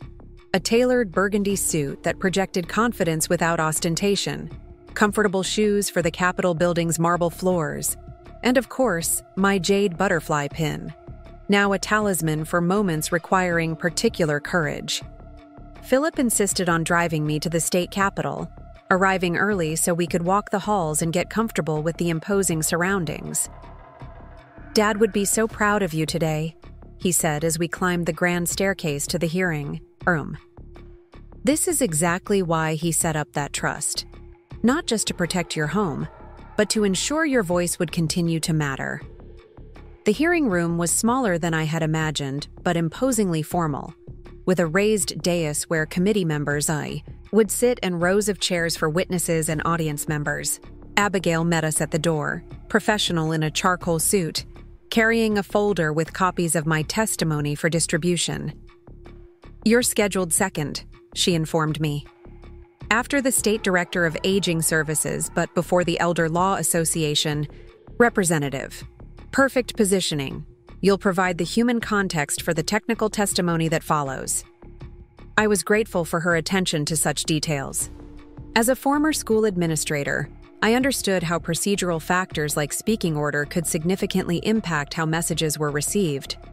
The room gradually filled with various stakeholders, advocacy group representatives, legal professionals, agency staff, and a few media members.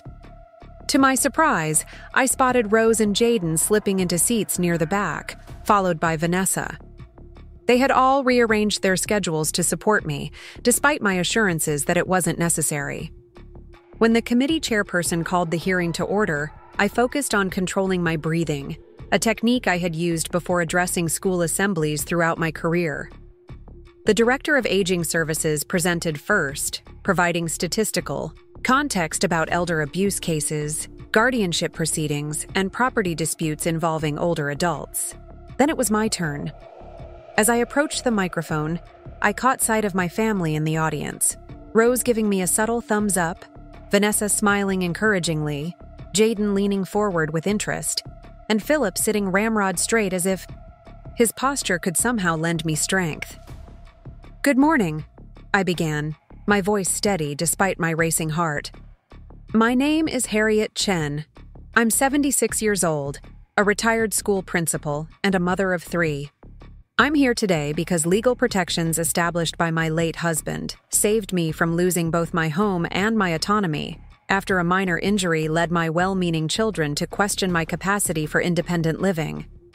For the next 5 minutes, I shared our family's journey, the trust that protected my property rights, the confrontation that could have permanently damaged family relationships, and the gradual process of rebuilding connections based on mutual respect rather than unilateral decision-making. The current legal framework focuses primarily on addressing elder abuse after it occurs, I concluded. But my experience demonstrates the value of preventative legal structures that preserve autonomy before crisis points arise. I urge this committee to consider how legislation might better support proactive planning that respects older adults' agency while providing appropriate safeguards against exploitation. The question period that followed surprised me with its depth and thoughtfulness. Legislators asked about specific aspects of Michael's trust arrangement, how different legal presumptions might have affected my situation, and what statutory changes might have made our family's journey easier. "Mrs. Chen," asked one committee member, a woman perhaps 15 years my junior, "what advice would you give to someone my age about preparing legally for their own aging process, based on your experience?" The question shifted the framework in an interesting way, inviting me to address not just elder protection, but proactive planning by middle-aged adults for their own futures. Start thinking about these issues decades before you expect to need them, I advised. Create legal frameworks while everyone unquestionably recognizes your capacity. Include older family members in your planning discussions so you understand their experiences. And perhaps most importantly, establish family communication patterns that respect autonomy and agency at every age. When the hearing concluded, 2 hours later, several committee members approached to thank me personally for my testimony. The chairperson, a distinguished man with salt and pepper hair, clasped my hand warmly. "Mrs. Chen, your perspective was invaluable today," he said.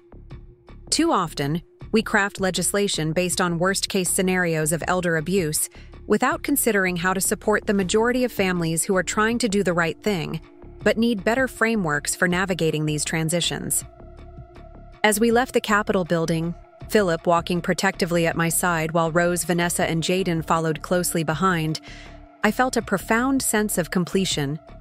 The journey that had begun with that painful overheard conversation about Sunshine Meadows had come full circle, from fighting to protect my own autonomy to potentially helping shape systems that would protect others. "Lunch to celebrate?" Phillip suggested as we reached the parking area. "I think Mom's legislative debut deserves a proper acknowledgement." Over a leisurely meal at a nearby restaurant, my family shared their impressions of the hearing. Their pride was evident, though expressed in characteristically different ways. Vanessa noting how well-structured my testimony had been, Phillip commenting on the legislators' respectful attention, Rose highlighting the policy implications, and Jaden simply declaring it, "Totally epic, Grandma." "What happens next?" Vanessa asked as dessert was served. "With the committee, I mean."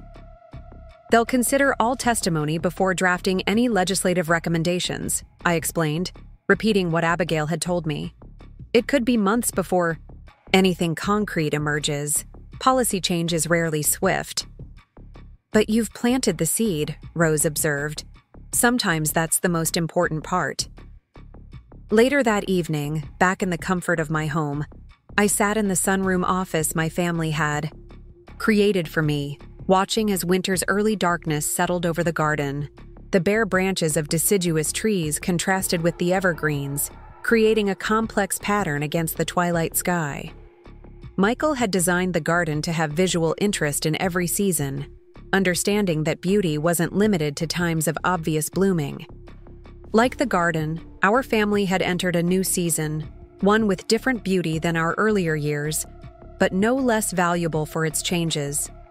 The pandemic of Michael's death, my fractured wrist, the conflict over my living arrangements, all had shaped, but not defined us. We had found our way to a new configuration of relationship, maintaining our connections while allowing each member appropriate autonomy. As Christmas approached, this new family dynamic expressed itself in both subtle and obvious ways. Vanessa and Greg, now settled in their condominium 15 minutes away, invited me for dinner regularly, but always as a request rather than an expectation.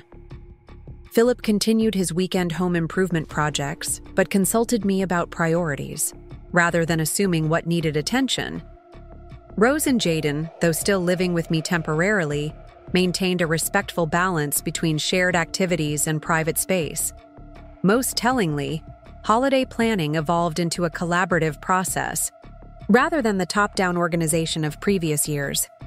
When we gathered to discuss Christmas arrangements, each family member's preferences received equal consideration. My desire to host Christmas Eve dinner at my home, Vanessa's suggestion for a Christmas morning brunch at her condominium, Phillip's request to keep some afternoon time open for his volunteer work at the community center, and Rose's proposal for an evening movie tradition. "What about you, Jaden?" I asked, noticing he hadn't contributed to the planning. "Any particular Christmas traditions you're hoping for?" He looked up from his phone, where he'd been seemingly distracted. "Actually, yeah, I was thinking maybe we could all help at the Senior Center dinner on December 23rd?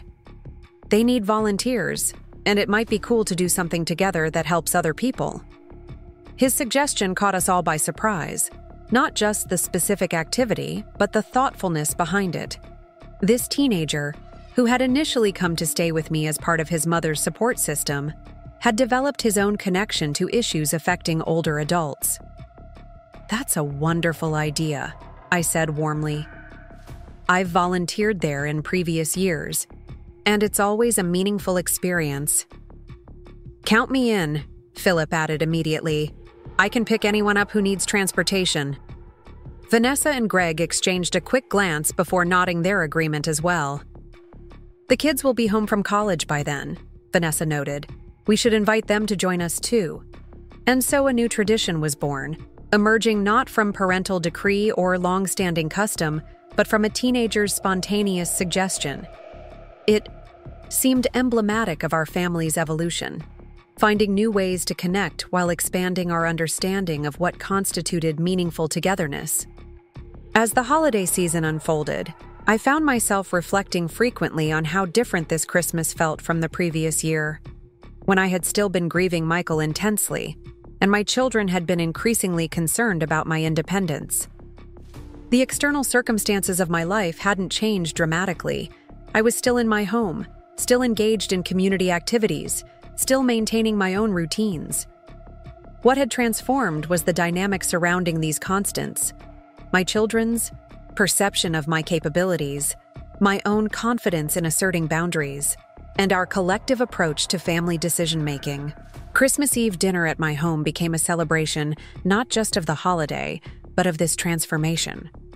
With Rose's help, I prepared Michael's traditional Chinese-American fusion menu: winter melon soup, 5-spice roast duck, garlic green, beans, and his famous cranberry hoisin sauce that perfectly bridged cultural traditions. Vanessa brought dessert, Phillip selected wines, and the grandchildren handled table settings and music. As we gathered around the dining table, expanded to its full length to accommodate all 3 generations, I looked at the faces of my family illuminated by candlelight.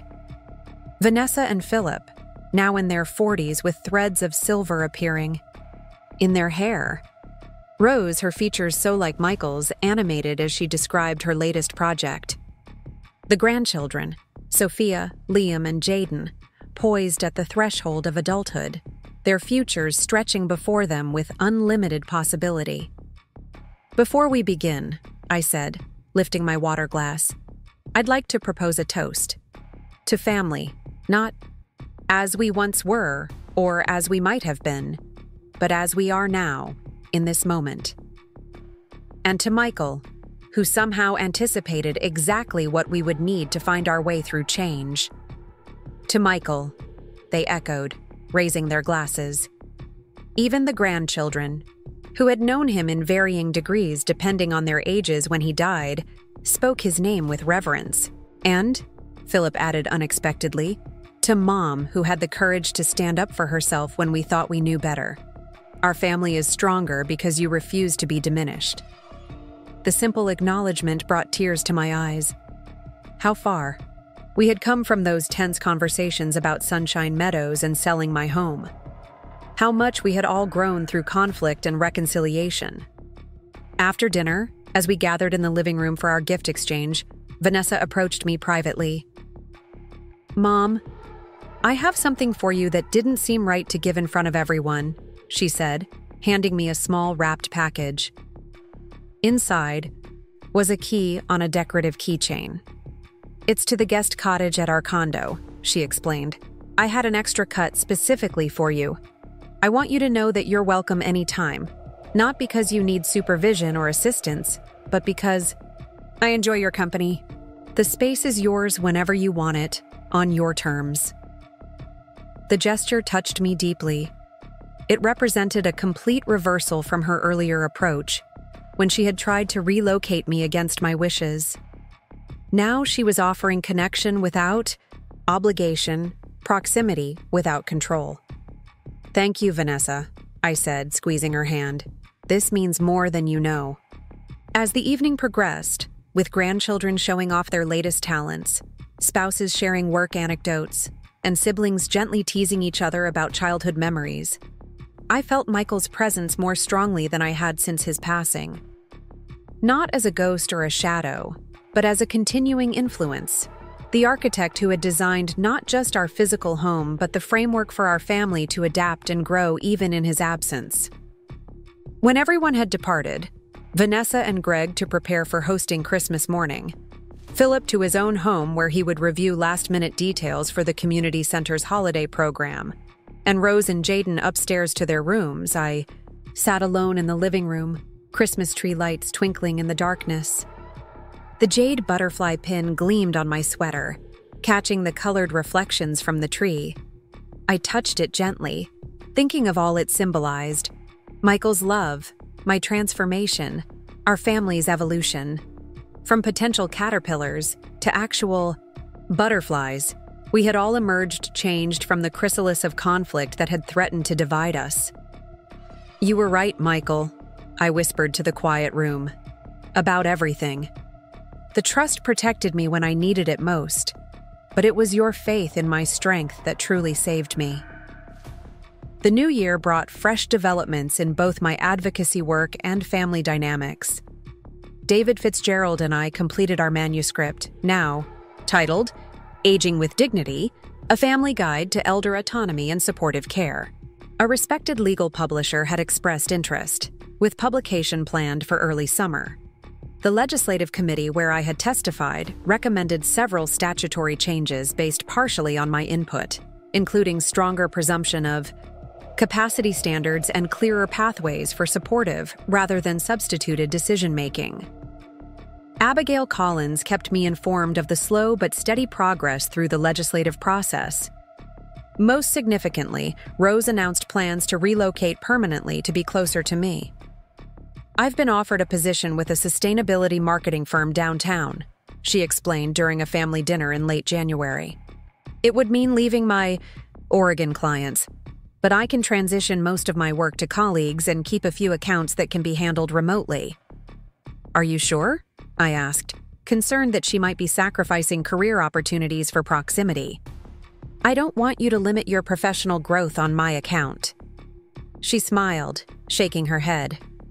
"Mom, I'm not doing this for you, or at least, not entirely. These months back home have shown me how much I missed being near family. Jaden is thriving at his new school. I enjoy the professional community here, and frankly, I'm ready for a change. This is as much about what I want as what anyone else needs." Her decision delighted me, though I was careful not to show too much enthusiasm until I was certain she wasn't making the choice out of obligation. Having Rose nearby would be wonderful, but only if it represented her authentic preference rather than perceived responsibility. "Where will you live?" Phillip asked practically. "Mom's place has been great for temporary arrangements, but if you're staying permanently..." "I've been looking at small houses in the Oak Park neighborhood," Rose replied. "There's a mid-century modern that needs work, but has good bones. The inspection is scheduled for next week." "Oh, that's a lovely area," I commented, genuinely pleased. Oak Park was about 20 minutes from my home, close enough for regular visits, but far enough to maintain healthy separation. "And Jaden? How does he feel about staying?" "It was partly his idea," Rose admitted. "He wants to graduate with his new friends, and the photography program here is much stronger than at his old school." The ease with which Rose discussed these major life changes, consulting me as family but not seeking permission or approval, reflected the healthier dynamic we had all worked to establish. She was making her own decisions while considering their impact on others, neither sacrificing her autonomy nor disregarding connection. February brought another unexpected development when Sophia, Vanessa's daughter who was in her final year of pre-med studies, asked if she could interview me for a course project on healthcare communication with older adults. "We're studying how medical professionals often exclude older patients from treatment discussions," she explained during one of our regular Sunday brunches. "I immediately thought of your experience with Mom taking over at your doctor appointments." "That's certainly a relevant example," I agreed, impressed by her professional insight. "I'd be happy to contribute to your project." Our interview session the following week proved unexpectedly cathartic for both of us. Sophia asked thoughtful, sometimes challenging questions about how it felt to be spoken over or around in medical settings, how I had reclaimed my voice in healthcare decisions, and what strategies might help physicians better engage with older patients directly. "You know," she remarked as we concluded, "this conversation has made me think differently about my future medical practice. We're taught so much about diseases and treatments, but very little about the actual human dignity of patients, especially older ones. That's why projects like yours are so important," I encouraged her. "They help future doctors see beyond clinical presentations to the whole person." She nodded thoughtfully. "Grandma, would you be willing to speak to my medical ethics study group? I think your perspective would be really valuable, especially since you can articulate these experiences so clearly." And so another speaking opportunity emerged, this time addressing future healthcare providers about patient autonomy and dignity across the lifespan. The informal presentation to Sophia's study group led to an invitation to speak to a larger cohort of medical students, which in turn resulted in discussions about developing a regular patient perspective panel for the medical school curriculum. After the legislative panel, my life took an unexpected turn. One evening in early October, I received a phone call from Mrs. Delacourt, my former neighbor from Westridge who had moved to Arizona to be closer to her son. "Harriet, is that really you?" Her voice, thin but animated, brought back memories of garden competitions and shared holiday dinners with Michael.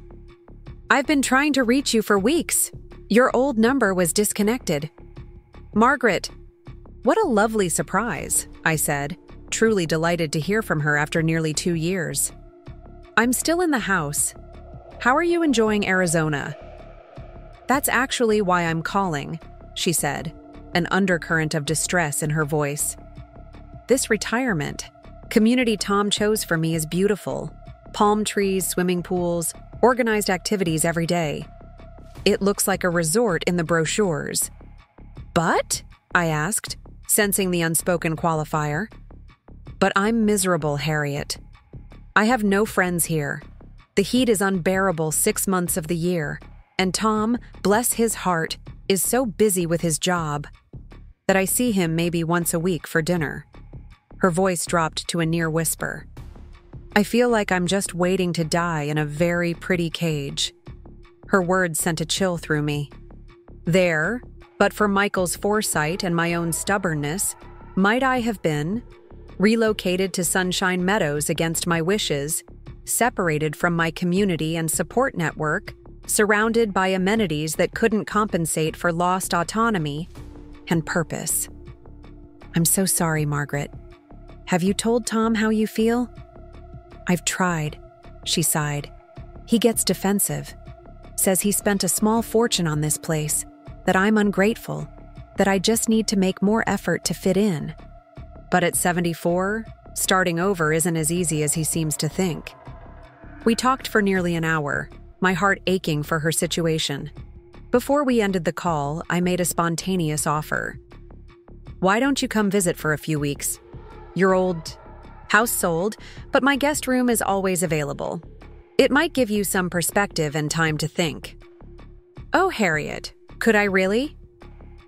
The hope in her voice was palpable. Tom is traveling to Europe for business next month. It would be the perfect time to come without him feeling I'm rejecting his choice. 2 weeks later, Margaret arrived, noticeably, thinner than I remembered but with a spark in her eyes that grew brighter as I showed her around my home, introducing her to Rose and Jaden, who were still staying with me at that time. Your house feels exactly the same, she marveled as we settled in the living room with tea. Like stepping back in time to when Michael was still alive and we'd gather for bridge nights. The structure is the same, I acknowledged, but much has changed. I shared the story of my children's attempt to relocate me, Michael's protective trust, and the subsequent family reconciliation process. As I recounted these events, Margaret's expression shifted from surprise to recognition to something approaching envy. You fought back, she said finally. I just acquiesced. Tom presented the move as already decided, and I went along because I didn't want to be difficult. Her words awakened something in me, a recognition that my experience, though painful, at the time, had potential value beyond my own family circle. How many other older adults were being relocated, managed, or marginalized by well-meaning but misguided family members? How many lacked either the legal protections Michael had established or the personal resolve to assert their autonomy? The next morning, I called Abigail Collins with an idea that had been forming since Margaret's arrival. I'm wondering about the possibility of creating a support group, I explained, for older adults navigating family transitions and trying to maintain their independence. That's an excellent idea, Abigail responded enthusiastically. I encounter clients regularly who would benefit from such a resource. Would you like me to help coordinate with some community organizations?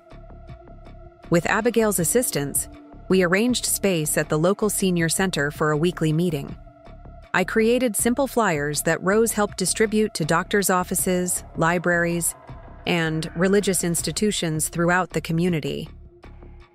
Maintaining Dignity and Autonomy, a support group for older adults, was scheduled to begin the first Tuesday of November. I wasn't sure what to expect, whether anyone would attend, whether I had anything valuable to offer beyond my personal experience. Margaret assured me she would be there for moral support, but as the day approached, my nervousness grew. Who was I to position myself as any kind of authority or facilitator? My doubts vanished when I arrived at the senior center that Tuesday afternoon to find the meeting room already half full 30 minutes before the scheduled start time. By 2 o'clock, additional chairs had to be brought in to accommodate nearly 20 attendees, ranging in age from mid-60s to well into their 90s. Welcome, everyone, I began, my former principal's voice automatically projecting to reach the back row. I'm Harriet Chen. I'm not a professional counselor or legal expert, just someone who has navigated family conflicts about housing, autonomy, and decision-making. I thought it might be helpful to create a space where we could share experiences and strategies. The format was simple: brief introductions, a short summary of my own experience, and then open discussion. What I hadn't anticipated was the flood of emotion and recognition that followed as participants began sharing their stories. My daughter moved me into her basement apartment after my hip replacement, a man named Gerald explained. It was supposed to be temporary during recovery, but now, 3 years later, she acts like I'm incapable of living independently. even though I'm fully healed. When I mention moving back to my own place, she changes the subject. My children sold my house while I was in rehab after a stroke, shared Elizabeth, a dignified woman in her 80s. They never even consulted me. By the time I was discharged, my home of 42 years was gone, and my possessions had been divided up or donated. I've been living with my eldest son ever since, sleeping in what was once his home office.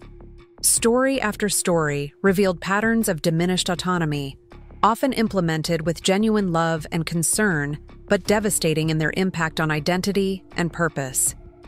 Some, like my situation, involved property and housing decisions. Others centered on medical choices, financial management, or even basic daily routines. Throughout the discussion, I noticed Margaret growing increasingly animated. During a brief refreshment break, she pulled me aside. "Harriet, listening to these stories makes me realize I have options. I don't have to stay in Arizona if I'm miserable. There. Tom will be upset initially, but he needs to understand this is my life too." "What are you thinking?" I asked, intrigued by her renewed energy. "I'm going to look for a small condominium near here," she declared. "Most of my friends are still in this area. My doctor of 30 years is here. The garden club. My church.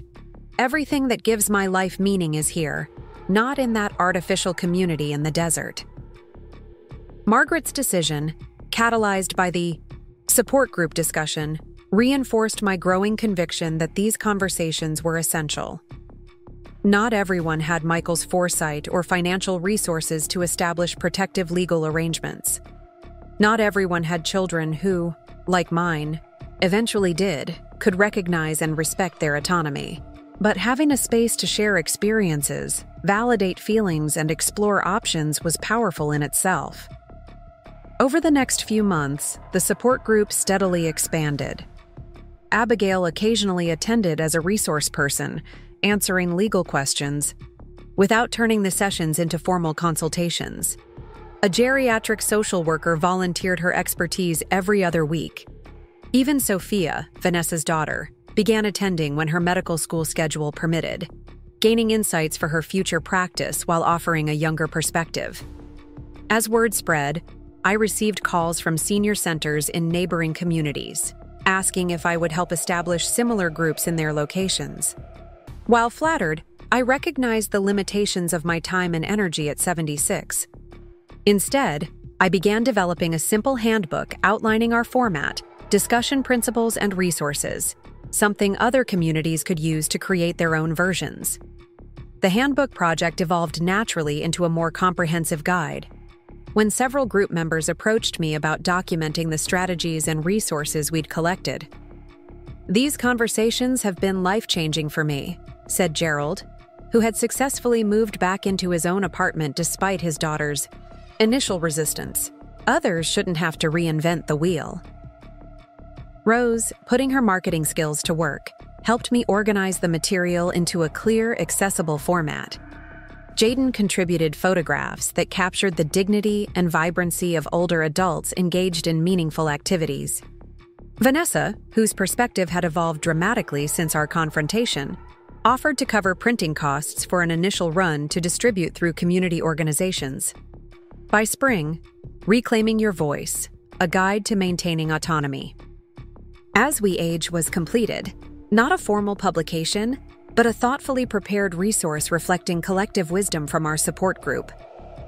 We distributed copies to local libraries, healthcare providers, senior centers, and religious institutions, making it freely available to anyone navigating the complex terrain of aging and family dynamics.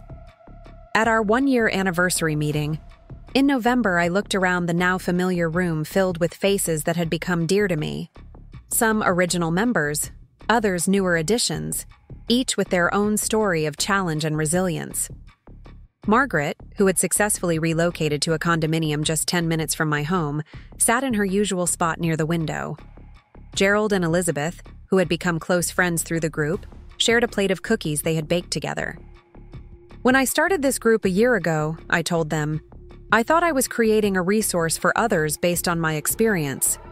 What I didn't anticipate was how much I would receive in return: friendship, wisdom, and a continuing sense of purpose. "You gave us something essential, Harriet," Elizabeth responded, her eyes bright with emotion. "You showed us that being older doesn't mean surrendering our agency. That standing firm, even when it creates temporary family conflict, can ultimately lead to healthier relationships based on mutual respect." As we celebrated with a small cake and sparkling cider, I thought about Michael and the chain of events. His trust arrangement had set in motion. His protection of my home had preserved more than physical shelter. It had secured the foundation for this new chapter of contribution and connection. He could never have anticipated that his legal foresight would ultimately touch so many lives beyond our immediate family, creating ripples of empowerment throughout our community. That evening, as I prepared for bed, I held the jade butterfly pin to my heart, its familiar weight comforting in my palm. "You were right about so many things, Michael," I whispered to the quiet room. "But even you couldn't have imagined where this journey would lead." The trust had protected my house when my children wanted to sell it and place me in Sunshine Meadows. But the true ownership it preserved went beyond property deeds and financial arrangements. It secured my ownership of my own story, my choices, my continuing journey through this final, unexpectedly rich chapter of life. And that ownership had become a gift I could share with others facing similar challenges, a legacy more meaningful than any material possession I might leave behind. Up next, you've got 2 more standout stories right on your screen. If this one hit the mark, you won't want to pass these up. Just click and check them out.